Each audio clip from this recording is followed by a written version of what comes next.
नमस्कार मित्र हो, पुन्हा एकदा स्वागत एका नवीन व्हिडिओमध्ये. सांची स्तूप मध्य प्रदेश या सिरीजचा हा दुसरा दिवस. आता आपण आलो आहोत सारूमारू या ठिकाणी. सारूमारू हे एक ठिकाण आहे, हे सुद्धा वर्ल्ड हेरिटेज साईट आहे. या ठिकाणी दस्तूरखुद्द सम्राट अशोकाचे जे इन्क्रिप्शन आहेत ते इन्क्रिप्शन या ठिकाणी मिळालेले आहेत. आणि आपल्या भारताच्या इतिहासाच्या दृष्टीने हा जो परिसर आहे हा फार महत्त्वाचा परिसर आहे. आणि हे जे स्थान आहे या ठिकाणी पर्यटन म्हणून बघण्यासाठी असं कोणी जास्त येत नाही. जसं आपण काल सतधारा, तर सतधाराच्या ठिकाणीसुद्धा जास्त पर्यटक जात नाहीत. फक्त मध्य प्रदेशमध्ये सांचीचा स्तूप बघतात आणि निघून जातात. आणि ही थोडीशी चढाई आहे, तो तिकडून एंट्रन्स आहे आणि ही चढण आहे. तुम्हाला कॅमेरामध्ये एवढं कळणार नाही, पण ही अशी थोडी सरळ चढाई आहे. आणि सुरुवातीलाच हे काही स्तूप दिसतात आपल्याला.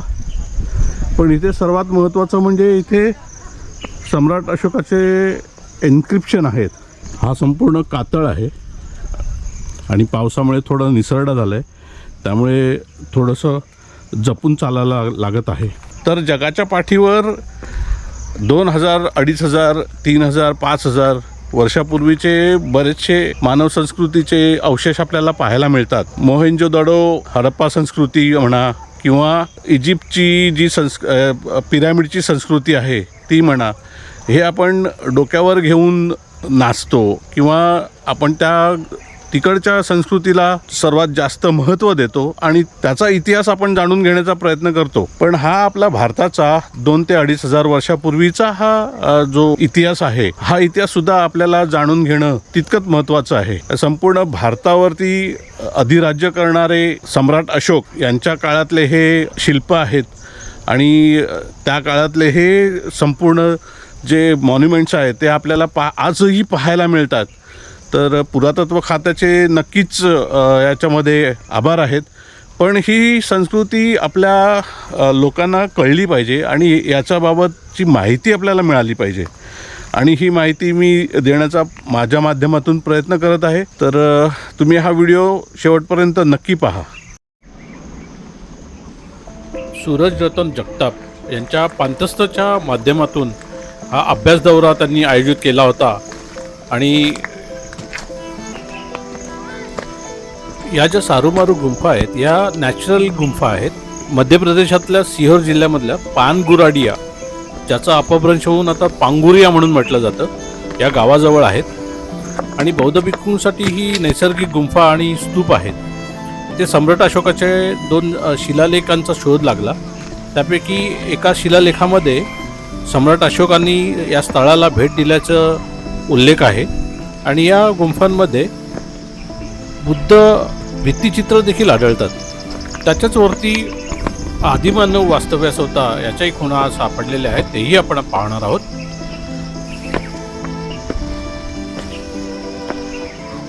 डॉक्टर अशोक तपासे हेही या अभ्यास दौऱ्यावर आलेले आहेत आणि त्यांचा खूप अभ्यास आहे या स्थळाबाबतचा.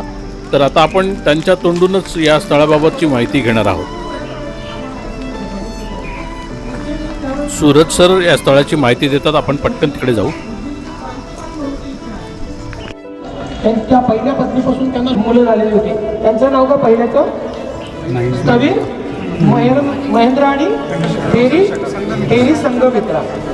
ही दोन्ही मुलं त्यांना झालेली होती. आणि स्थवीर महेंद्र पाटलीपुत्रामध्ये ते 3री धम्मसंगीती झाली. त्याच्यानंतर त्यांना म्हणजे बुद्ध धर्माचा प्रसार करण्यासाठी त्यांना पाठवण्यात आलेलं होतं. तर स्थवीर महेंद्र आपण सांचीमध्ये जिथे गेलो ना तिथे ते वास्तव्याला होते श्रीलंकेला जाण्याआधी. तर स्थवीर महेंद्र म्हणजे संघमित्रा आणि स्थवीर महेंद्र यांच्या आई देवी यांच्याशी त्यांचं प्रेम होतं. आणि प्रेम असताना त्यांनी देवी या म्हणजे भिक्खू संघाशी म्हणजे बौद्ध धम्म अनुयायी होत्या.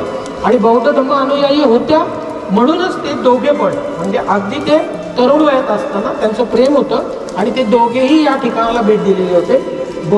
भिक्खू संघ इथे वास्तव्याला होता आणि चक्रवर्ती सम्राट अशोक कित्येक वर्षाआधी, म्हणजे तुमचं जो कलिंगचं युद्ध होण्याआधी, त्यांचं लग्न होण्याआधी, सम्राट होण्याआधी संघाला इथं भेट देतात. याची नोंद कुठे आहे? तर याची नोंद इथे आहे. आणि ते नोंद दाखवायसाठी आणलेलं होतं की चक्रवर्ती सम्राट अशोक कलिंगच्या युद्धानंतर बौद्ध धर्म स्वीकारतात असं नाही आहे. तर ते सगळं होण्याआधी ते अगदी तरुण वयात असताना ते इथं भिक्खू संघाला भेट द्यायला येतात.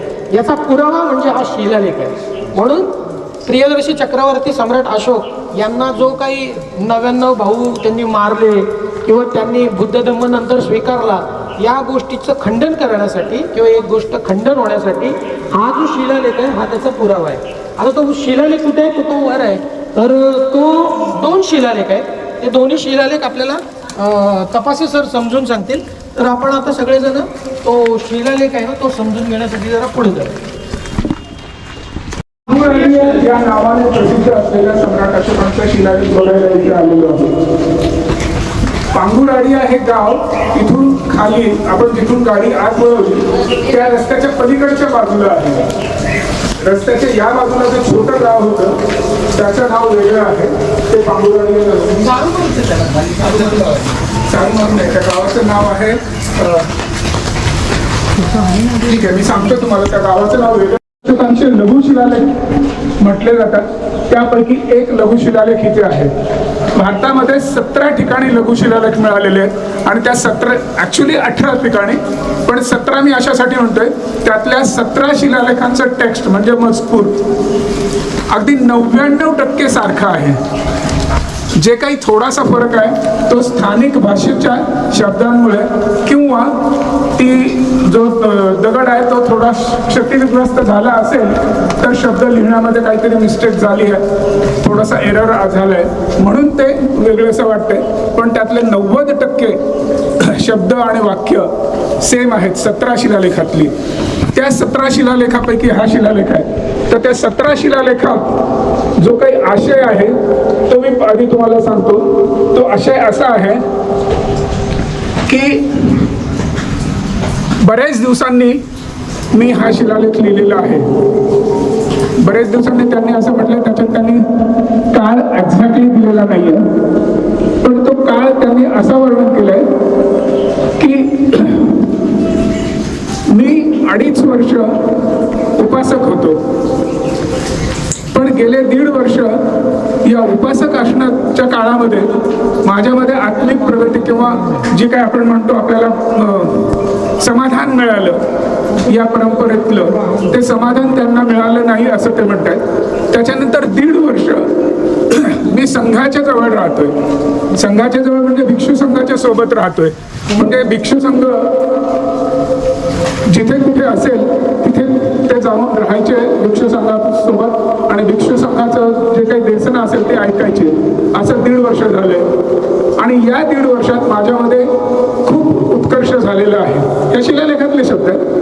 आणि हा या काळामध्ये म्हणजे ज्या काळामध्ये ते वर्णन करतात की मी फक्त सामान्य उपासक होतो, त्या काळामध्ये सामान्य मानव आणि देव एकमेकात मिसळत नव्हते. हे शिलालेखातले शब्द आहेत. तर देव आणि मानव मिसळत नव्हते. पण मी जेव्हा या क्षेत्रात उतरलो, भगवंतांच्या सोबत राहायला लागलो, तेव्हा मी जे काही लोकांना सांगितलं तर मी जे काही लोकांवरती कार्य केलं त्याच्यामुळे आता देव आणि मानव एकमेकात मिसळत आहेत. हे माझ्या पराक्रमाचं, आता तिथे हा पराक्रम शब्द जो वापरलेला आहे त्या पराक्रम या शब्दाचा आजच्या भाषेतला अर्थ नाही धरायचा आहे. पराक्रम म्हणजे मी केलेले परिश्रम, हे माझ्या परिश्रमाचं फळ आहे. आणि असा परिश्रम कुणीही करू शकतो, थोर किंवा लहान, सगळ्यांनी असा परिश्रम केला तर तुम्हाला एक ज्येष्ठ जीवन प्राप्त होऊ शकतं, उत्तम जीवन प्राप्त होऊ शकतं, असं सम्राटांनी स्वतः या शिलालेखात लिहिलंय. असं ज्येष्ठ जीवन प्राप्त होऊ शकतं म्हणून हा शिलालेख तुमच्या परिक्षेत्रामध्ये जिथे कुठे शिळा असेल मोठी तिथे तुम्ही लिहून ठेवावा. आणि जर तुम्हाला कुठे स्तंभ आढळला तर त्या स्तंभावरती तो लिहून ठेवावा असं त्यांनी म्हटले. आणि शेवटची ओळ जी आहे, ज्या शेवटच्या ओळीमुळे मी आज डॉक्टर म्हणवला जातो, कारण मी या शेवटच्या ओळीवरती सर्च केलंय. ती शेवटची ओळ अशी आहे, इयंच्या सावणे विभूत्रेनं दुवे सपन्ना लाती सती. आणि फक्त एका ठिकाणी यातलं दुवे सपन्ना लाती सती नंतर असलेलं शब्द विभूथाती 256. एका शिलालेखामध्ये विभूथाती 256 लिहिलेला नाहीये. तो अहरवरा शिलालेख, तिथे या शब्दाच्या ऐवजी अम्मंच बुधस सलिले आलुधे असं लिहिलेलं आहे. तर ह्या सगळ्या शिलालेखांचा तौलनिक अभ्यास जर केला तर आपल्याला जास्त याच्यातून आशय प्राप्त होऊ शकतो. मी तेच केलं. मी ते आम्मंच बुधस सलिले आलोधे आणि विभूथाती 256 याचा काय आपसात संबंध असू शकेल, कारण इथे तो शब्द आहे, इथे नाहीये. इथे आम्मंच सलिले आलोधे आहे, पण 256 हा संख्या नाहीये. तर याचा तौलनिक अभ्यास करून आणि मी काही निर्णय सांगितलेले आहेत. आता आपण प्रत्यक्ष शिलालेख कुठे आहे ते बघूया.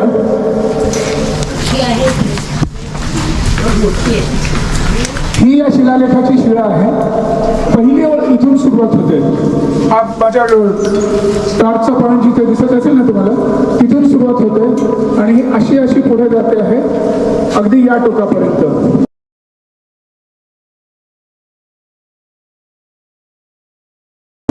हे बघा, इथे शेवटचा अक्षर आहे. दुसरी ओळ इथे आहे, त्याचाही शेवटचा टोक तिथपर्यंत गेलेला आहे.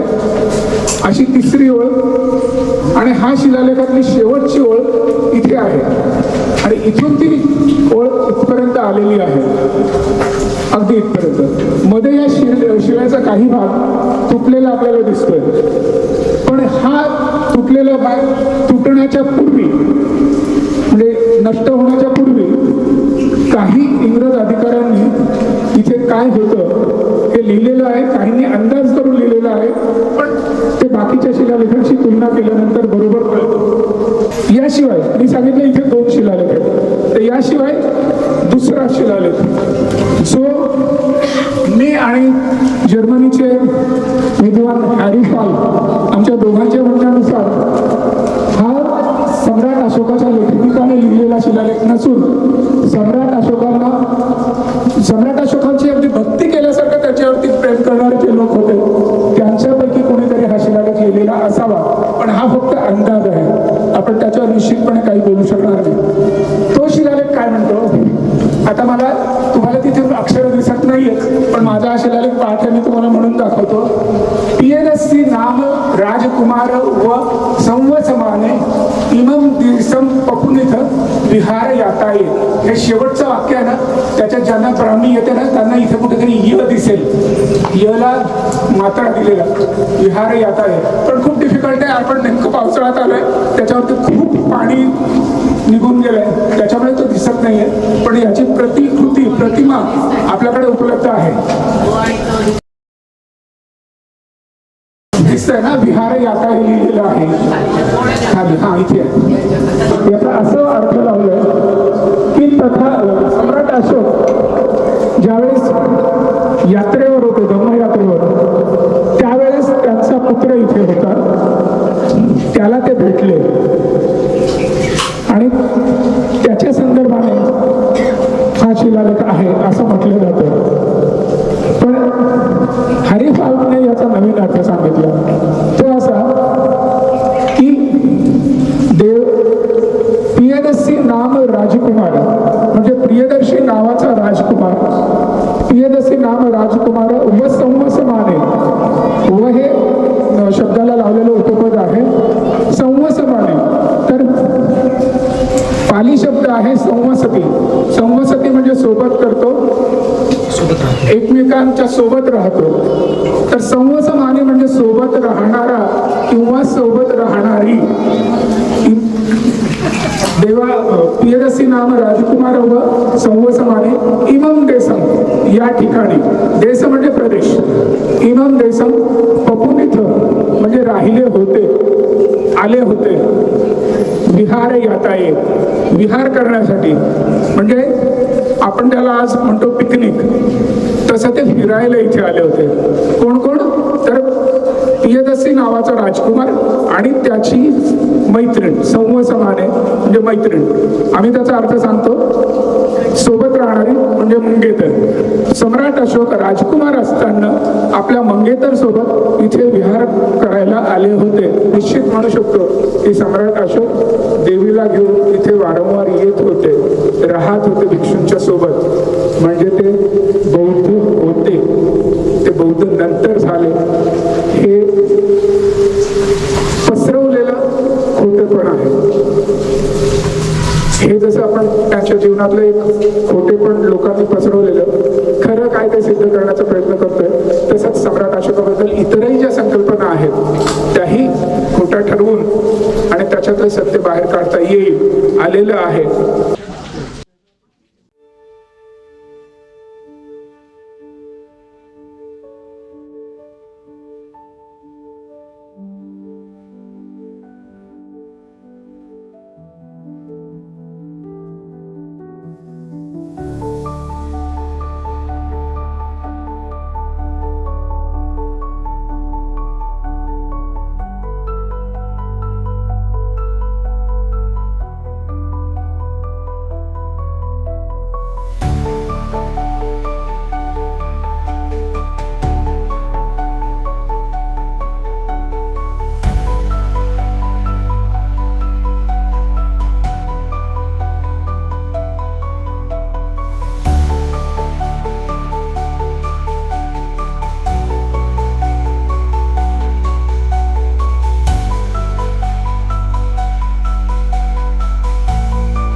तर हे जी काही चित्र आपण जी भिंतीवरती पाहिली ही जवळजवळ 13,000 वर्षापूर्वीची भित्तिचित्र आहेत आणि आदिमानव इकडे राहत असावा असा कयास लावला जातो.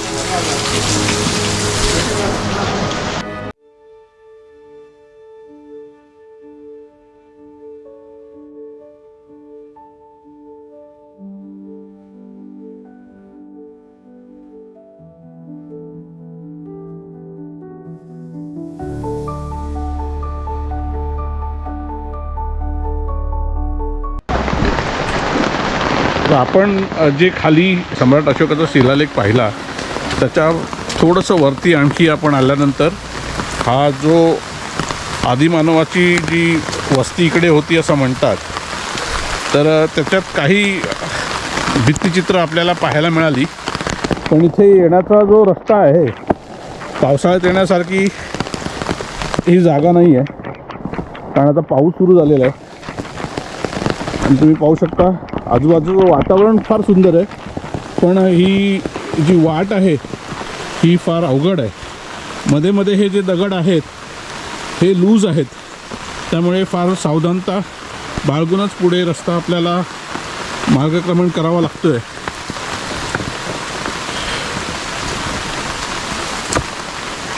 तर या ठिकाणी जर तुम्हाला भेट द्यायची असेल तर पावसाळ्यात तुम्ही येऊ नका, पावसाळा गेल्यानंतर या.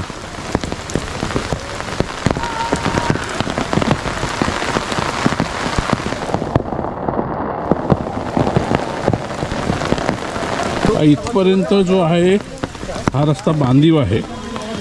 जरी बांधीव असला तरी हे जे खडक आहेत ना हे थोडे निसरडे झालेत पावसामुळे. ग्रीनरी तुम्ही पाहू शकता त्याच्यावर आलेली आहे, त्यामुळे वर जाताना काही वाटत नाही, पण उतरताना फार काळजी घ्यावी लागते.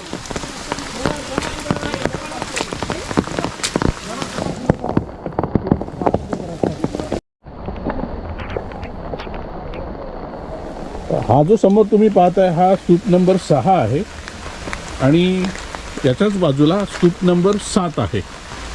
तर हे जे स्तूप बनवले गेले होते त्यावेळचे बौद्ध भिक्षुक बौद्ध धम्माचा प्रसार करण्यासाठी जे वर्षावासासाठी येत असत आणि त्यांचं वास्तव्य या ठिकाणी असायचं. आणि त्या वास्तव्याच्या वेळी जर एखादा कोणी बौद्ध भिक्खू याचं निर्वाण व्हायचं. त्यांचे मग अस्थी ज्या आहेत त्या ठेवून स्तूप निर्माण व्हायचा आणि असे काही स्तूप या ठिकाणी आपल्याला पाहायला मिळतात.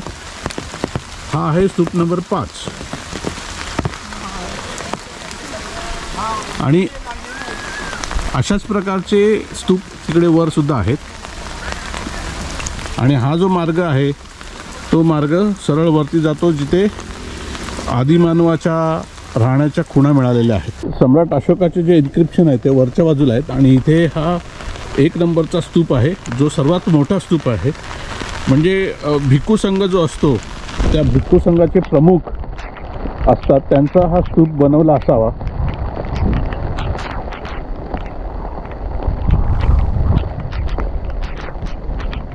आणि तुम्ही पाहू शकता हे पुरातत्व खात्याने थोडंफार त्याचं जतन करण्याचा प्रयत्न केलेला आहे. पण हा स्तूप जो होता हा आणखी वर मोठा होता आणि याचे जे 2 थर आहेत तेवढेच राहिलेले आहेत. आणि हा दोन्ही बाजूचा हा प्रदक्षिणा मार्ग आहे आणि इथून पायऱ्या केलेल्या आहेत वरती जाण्यासाठी प्रदक्षिणासाठी. काहीसा विस्मरणात केलेला हा सारूमारूचा इतिहास तुम्हाला कसा वाटला कमेंटद्वारे नक्की कळवा. पुन्हा भेटू एका नवीन व्हिडिओमध्ये. तोपर्यंत मस्त राहा, स्वस्त राहा, आपली आणि आपल्या कुटुंबाची काळजी घ्या. धन्यवाद.